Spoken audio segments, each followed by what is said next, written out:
Analogy का आपका question है, जिस प्रकार से 182 का संबंध क्वेश्चन चिन्ह से है, उसी प्रकार से 210 का संबंध 380 से है।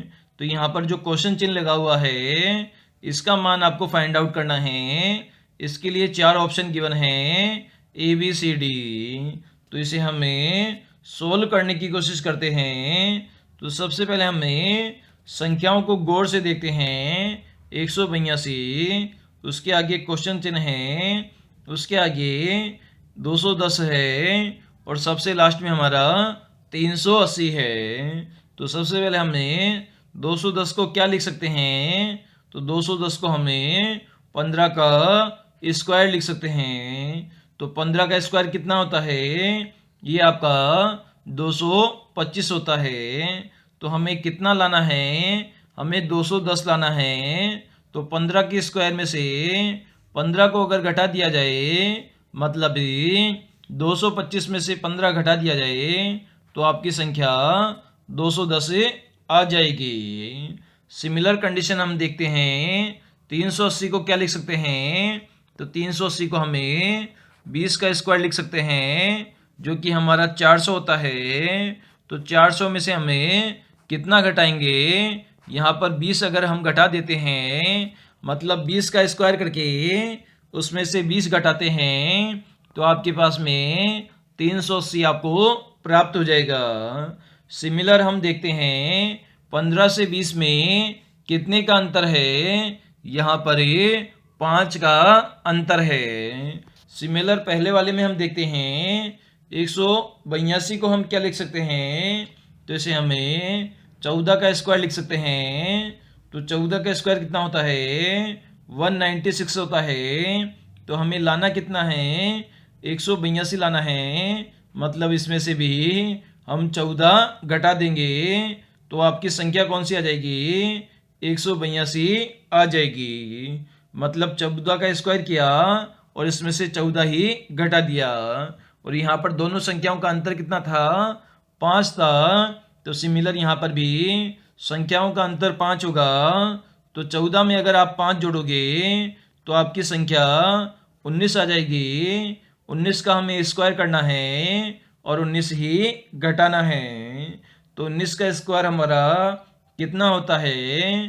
तो ये हमारा 361 होता है। उसमें से हमें 19 घटाना है। तो 361 में से अगर आप 19 से घटाओगे तो आपकी संख्या 342 आ जाएगी। क्योंकि 11 में से 9 गए, 2 बचे, 5 में से 1 गया, 4 बचा, 3 में से 0 गया, 3 बचा। तो क्वेश्चन चिन्ह की जगह 342 मान आ जाएगा, जो कि हमें ऑप्शन नंबर डी में गिवन है। तो इस क्वेश्चन का डी आंसर हो जाएगा। रीजनिंग का आपको एक क्वेश्चन गिवन है, जिसमें आपको एक सर्किल दिया हुआ है। इसमें 8, 27, 64, 125, 216 और क्वेश्चन मार्क दिया हुआ है। क्वेश्चन मार्क का आपको मान फाइंड आउट करना है A B C D option में से। तो कैसे सोल्व करेंगे? तो सबसे पहले हम देखते हैं 8 क्या होता है। तो 8 हमारा 2 का क्यूब होता है। अगर 2 को आप 3 बार आपस में गुणा करोगे तो 2 दूनी 4, 4 दूनी 8 होता है। इसी प्रकार से अगर आप 27 देखते हो तो ये क्या होता है? 3 का क्यूब होता है। 3 को आप 3 बार आपस में गुणा करोगे तो 3 त्रिका 9, 9 तिया 27 होता है। इसी प्रकार से आप 64 देखोगे तो 64 क्या होता है? 4 का क्यूब होता है। 4 को आप 3 बार आपस में गुणा करोगे तो 4 चौके 16, 16 चौके 64। इसी प्रकार से 125 क्या होता है? ये 5 का क्यूब होता है। 5 को 5 से गुणा करोगे 25 आएगा। 25 को 5 से गुणा करोगे तो 125 आएगा। इसी प्रकार से 216 क्या होता है? ये हमारा 6 का क्यूब होता है। तो यहाँ से आप देख पा रहे हो, सबसे पहले हमने 2 का क्यूब किया, उसके बाद में 3 का क्यूब किया, उसके बाद में 4 का क्यूब किया, उसके बाद में 5 का क्यूब किया, उसके बाद में 6 का क्यूब किया। तो क्वेश्चन मार्क की जगह हमें 7 का क्यूब करेंगे, क्योंकि प्रत्येक संख्या 1 से इंक्रीज होकर उसका क्यूब हो रहा है। तो 7 को अगर आप 3 बार आपस में गुणा कर लोगे तो कितना आ जाएगा? तो 7 7 49 हो जाएगा। और 49 को अगर आप 7 से अगर गुणा करोगे तो 9 7 63 हमारा हो जाएगा। हासिल हमारी 6 लग जाएगी। 7 चौके 28 हमारा हो जाएगा। और 28 में अगर आप 6 जोड़ोगे तो हमारा 43 हो जाएगा। मतलब क्वेश्चन मार्क की जगह क्या आएगा, हमारा 343 आएगा, जो कि 7 का क्यूब होता है। तो ऑप्शन नंबर सी यहाँ पे बिल्कुल करेक्ट हो जाएगा। एक बार वापस देख लेते हैं। 8 क्या होता है, 2 का क्यूब होता है। 27 क्या होता है, 3 का क्यूब होता है। 64 हमारा 4 का क्यूब होता है। 125 हमारा 5 का क्यूब होता है। 216 हमारा 6 का क्यूब होता है। तो क्वेश्चन मार्क की जगह क्या आएगा, 7 का क्यूब आता है, जो कि हमारा 343 आंसर आ जाएगा। क्वेश्चन है आपका जिसमें आपको बेमेल विकल्प का चयन करना है। इसके लिए आपको 4 ऑप्शन है, A B C D given है। तो कभी भी इस प्रकार की संख्याएं गिवन हो तो सबसे पहले उसमें प्राइम नंबर हम चेक करेंगे।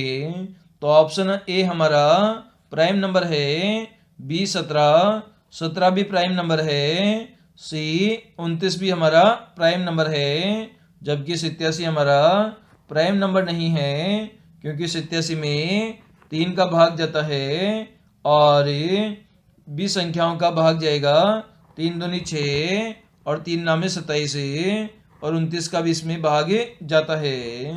तो 87 हमारा प्राइम नंबर नहीं है, जबकि 13 में 13 का ही भाग जाता है या 1 का भाग जाएगा। इसी प्रकार से 17 में 17 का भाग जाएगा या 1 का भाग जाएगा। इसी प्रकार से 29 में 29 का भाग जाएगा या 1 का भाग जाएगा, जबकि 87 में ऐसा नहीं है।